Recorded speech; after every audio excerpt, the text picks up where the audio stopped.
I got this. This is a perforated hotel pan and a deeper one. What do I need this for? I'm going to fill it up with a case of half and half. I'm going to add water to it.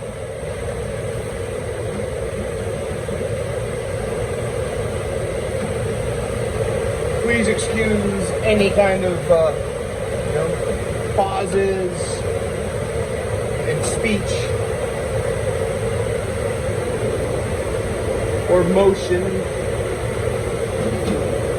Trying not to knock anything over. There we go. It's 3 gallons of half and half. That's what I got for milk today.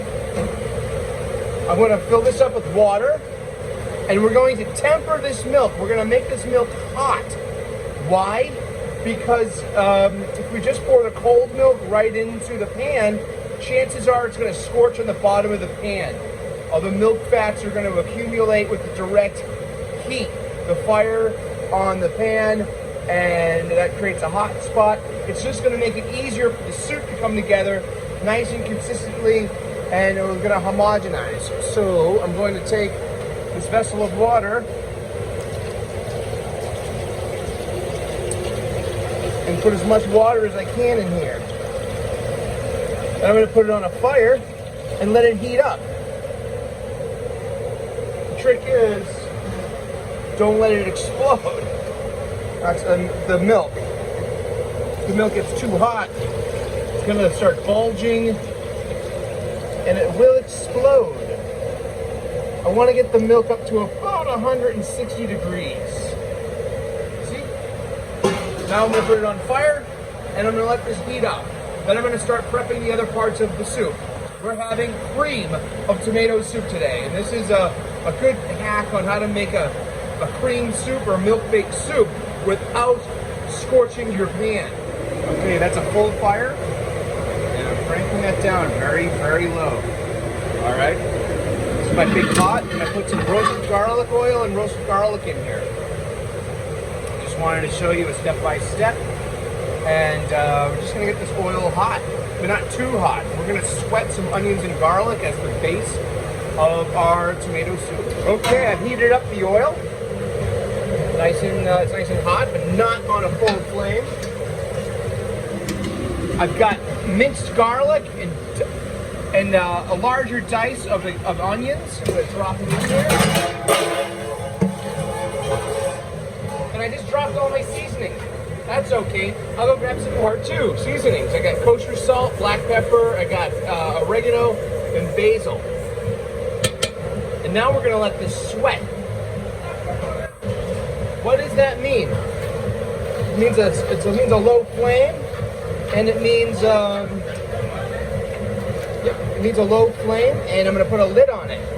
And I don't want to saute these. What I want to do is I want to awaken the moisture that resides within the onions, and so all those flavors get together. So I'm going to let this sweat. Okay, sweating.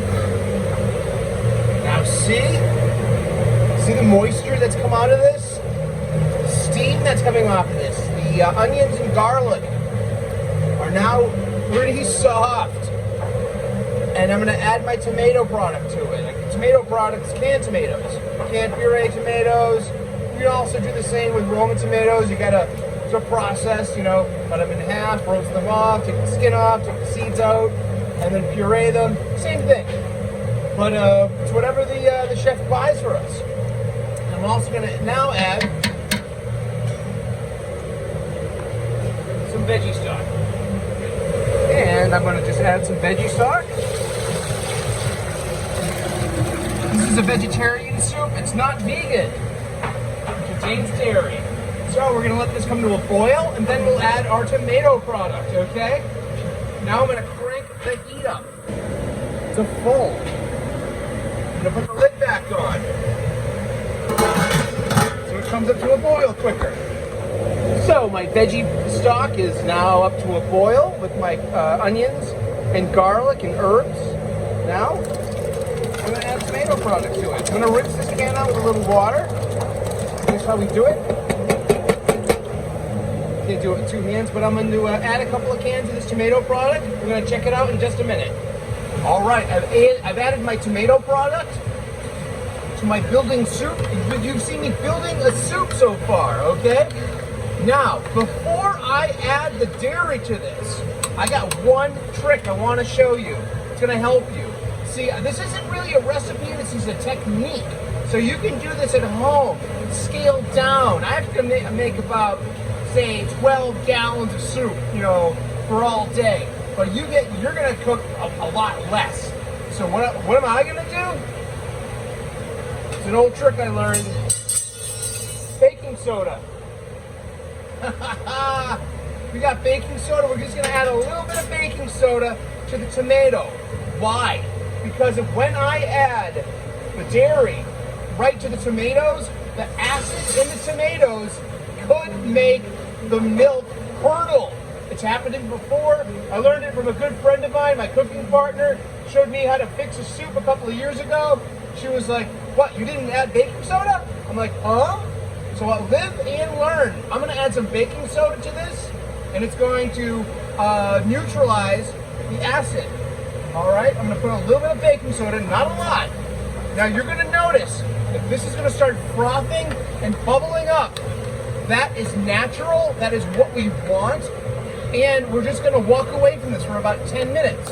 And that's just all gonna settle down. That's the acid turning into carbon dioxide and being released. That's perfectly natural, and that's what I want. So in about 10 minutes from now, that's all gonna disappear, and it's all gonna be good. And then we'll add our dairy. All right, see, the foam has passed, and now it is safe to add dairy to make cream of tomato soup. Now my milk will not curdle. We can safely add the cream, or the milk, or the half and half. I'm gonna add all the dairy, and I'm gonna keep tasting it. Use a disposable spoon or a clean spoon that you'll clean every time. And keep tasting your soup. Might need a little bit more salt, might need a little bit more basil, you know, might need some more garlic pepper. I mean, granulated garlic. I don't use garlic salt. I don't use powdered garlic. I use granulated garlic. That's my go-to pantry garlic. But yeah, I'm gonna keep adding the dairy. See, yep, it's coming out great. Alrighty, I've added the cream. I added some cornstarch slurry.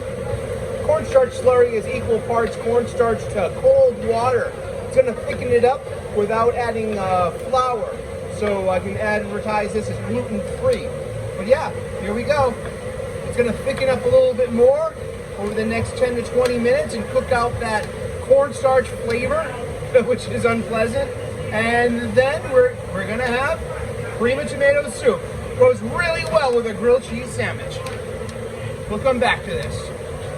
Final thought. And we are finished. I usually show the end result, but today I wanted to go through a step-by-step and show you the process on how to make soup. And this is how we make cream of tomato soup. There's a bunch of different ways to make it. This is just the way I make it. And I'm glad that you came along on this journey. Remember to keep tasting the soup. That's how you fine-tune it. It's thickened up. It's not too thick. It's not too thin. It's just right. Perfect for the grilled cheese sandwich. It's going to be a colder day in Boston. It's going to get above 60 degrees today. And you know what sells on a cold day? Hot soup. That's right. The Sultan of Soup is showing you how to make soup step by step. Thank you so much for coming along. Like and subscribe. I would love to earn your subscription. We make daily content here. We talk about comic books every day. We're talking about horror movies all through the month of October every day. And we talk about gratitude. We talk about purpose. We talk about spirituality, bunnies eating their breakfast, planets in the morning sky, and we talk a lot about cooking. And today has been cream of tomato soup. I hope you enjoy. I hope you get to come in and have a cuppa. Thank you. Cheers.